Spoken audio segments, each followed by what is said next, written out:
baby, and I'll admit I'm the high-maintenance child. When my mother asked me yesterday, she said, "Lynn, I want you to speak." And I said, "No way. I can't do that, Mom." And she said, "Yes, you can." I said, "No, I can't." And then God said, "Obey your parents." So here I am, and I'm not a speaker. This church has been my home church since I was a little girl. I had so many great memories, and if I was to attempt to share them all, we'll be here all day, and I know Southern Baptists like to have their meals. When I think back on a great memory of Brother Matt, I remember in the 80s, he wanted to start a bus ministry.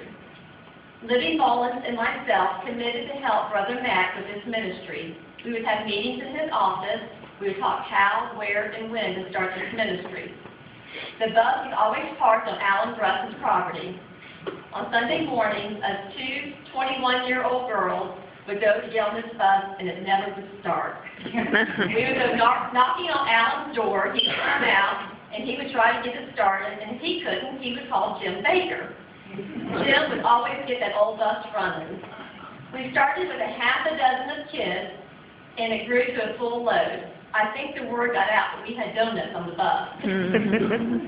Now, for a very sweet lady in my life, most of you know her as Goldie, but I know her as Granny Goldie.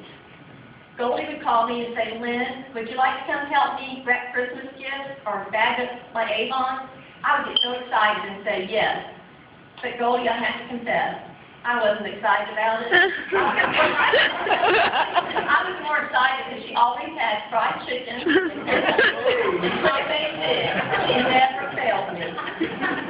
You always see my eyes as Granny Goldie, and I love you. A few weeks ago, I was here visiting, and I remember words David Joe, and I'm calling you David Joe, said, when he announced I was cancer-free, he said, "She is our miracle child." David Joe, those words have a special meaning. I go back to the 1960s. As a child, I became very ill with a kidney disease. The doctors told my parents to go home and enjoy me. So I guess the doctors were saying I was not going to make it. But my parents did not give up, and neither did this church. This church started praying for me and visiting me. As a child, I remember getting lots of coloring books in the hospital. And you see, 40 years later, my kidneys have not failed me, as God heard this church prayers. Then I became a teenager, and boy, did I love sunbathing. If I wasn't at the beach, I was in Brother Matt's swimming pool with Granny Goldie or the youth group.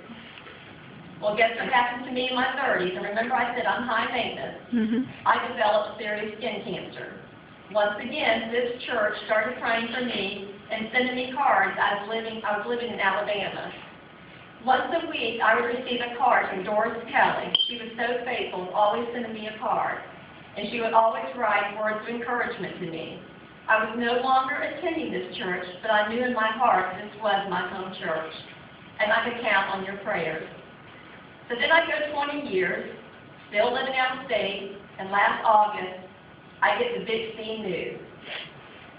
I had stage 3 colon cancer. Now this little high-maintenance child was scared. I will have to admit to you, I went from being panicked to being scared before I ever put my faith in God. But once I surrendered this cancer 100% to God, I was no longer scared. I had 10 months of horrible treatment.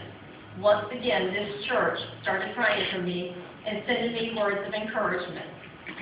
Now, when I said I was a high-maintenance child, my doctor confirmed to my husband and I was high-maintenance. He said I made him a research doctor. I had every side effect that was listed for my chemo treatment. I wanted nothing more to have my mom and my dad with me, but at the same time, I did not want them to go through this with me. This really made me to fully trust in God. I finished my 12 rounds of chemo, and 1 week later, we had a water leak at our house. The contractor had to pull out. We had a big industrial-sized refrigerator. They had to pull it out, and the monster started falling on me. As I was trying to hold it up with this weak body, I just finished 1 week of chemo. I couldn't hold it up, and I said, "God, what do I do?" He said, "Let go." And I looked at him and I was like, "Do what?" "I can't let go." He said, "Let go and have faith."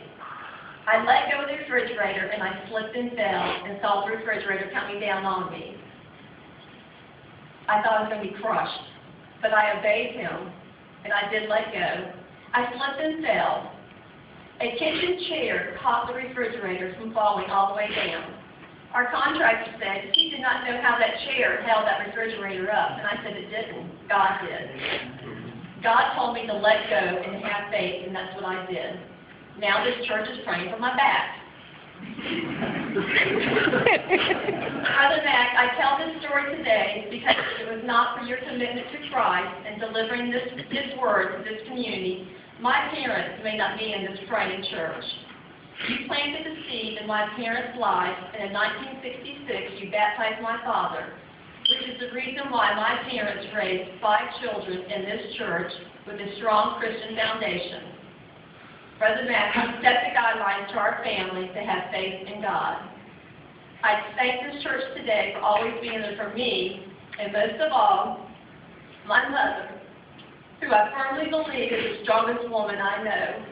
She calls me every day, or I call her. Sometimes I call her many times a day. I love you, Mom and Dad.